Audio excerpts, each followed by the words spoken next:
Welcome back to my channel Nightmare Stories.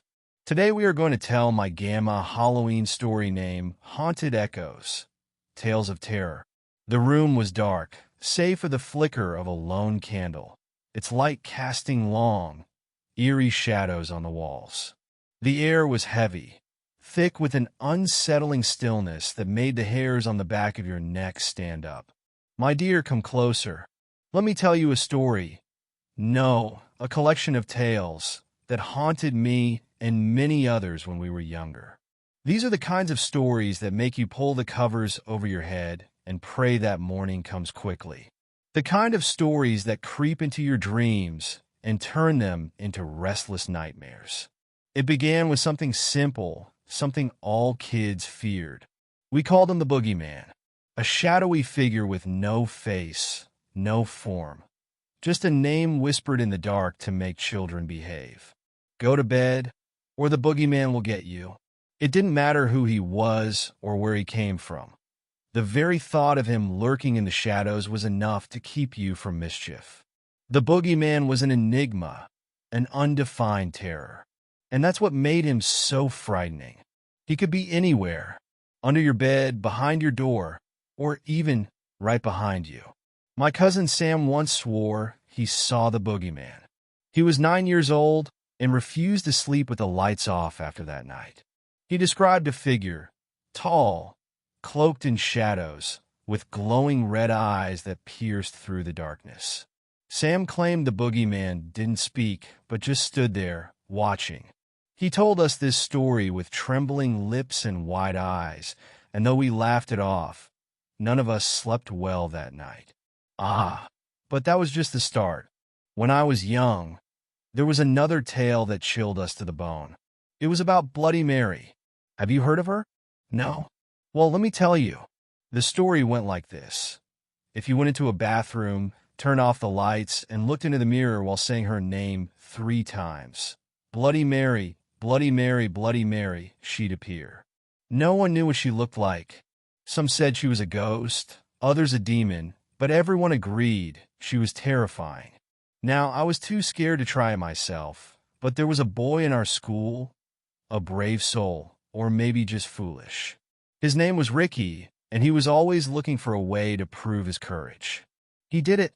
He went into the bathroom, turned off the lights, and whispered her name 3 times. And then he screamed. He ran out, his face pale as a ghost, swearing he saw her staring back at him.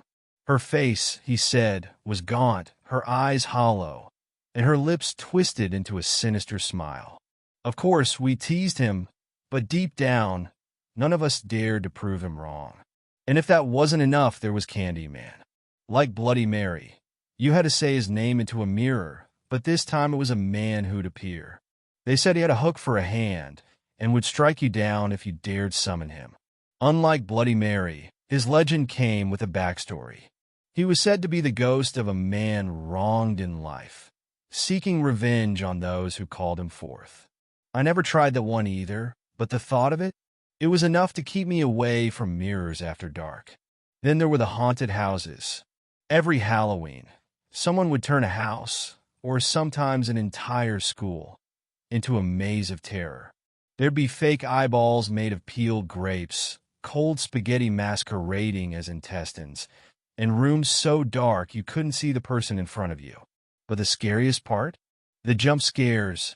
You'd be walking, thinking you were safe, and then bam, someone would leap out from behind a curtain. My heart still races just thinking about it.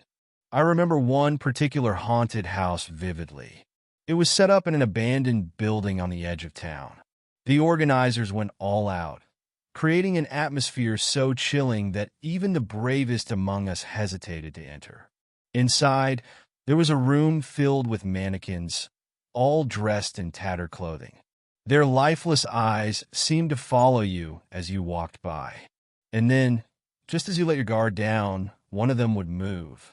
It wasn't a mannequin at all, but a person in disguise, waiting to pounce. I screamed so loud that I lost my voice for 2 days. And don't get me started on dolls. Oh, the dolls. I'd sit in my room, staring at them, half expecting them to blink or move. There was a story about a doll named Chucky, a murderous little thing that came to life when you weren't looking. Even the happy movies like Toy Story couldn't convince me that my toys weren't plotting something when I wasn't watching. My friend Claire had a porcelain doll collection. She loved those dolls, but I found them unnerving. One day, she told me about a particular doll that her grandmother had given her. It had been passed down through generations, and Claire swore it was haunted. She said she'd wake up at night to find it in a different position than where she'd left it. Once, she even found it at the foot of her bed, its glassy eyes staring up at her. Needless to say, I never spent the night at Claire's house again. But the one that really stuck with me, even as I grew older, was the idea of being watched. Have you heard of The Truman Show?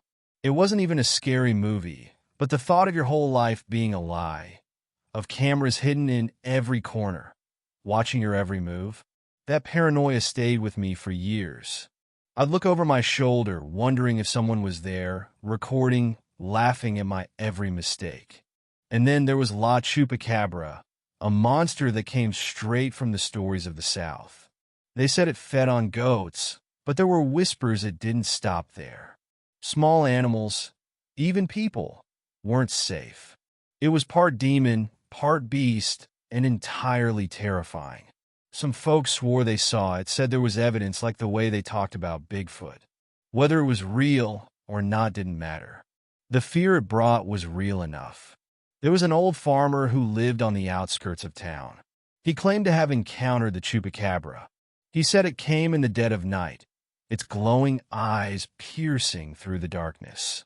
He heard its guttural growls before he saw it, a creature with spines along its back and sharp teeth that glistened in the moonlight. The farmer shot at it, but it vanished into the night, leaving behind a trail of blood and the carcass of one of his goats. The story spread like wildfire, and for weeks, no one dared to venture out after sunset. So, my dear, next time you hear a strange noise in the night or catch a shadow moving out of the corner of your eye, remember these stories. And if you're feeling particularly brave this Halloween, you might just try summoning Bloody Mary or venturing into a haunted house. But if you do, don't say I didn't warn you.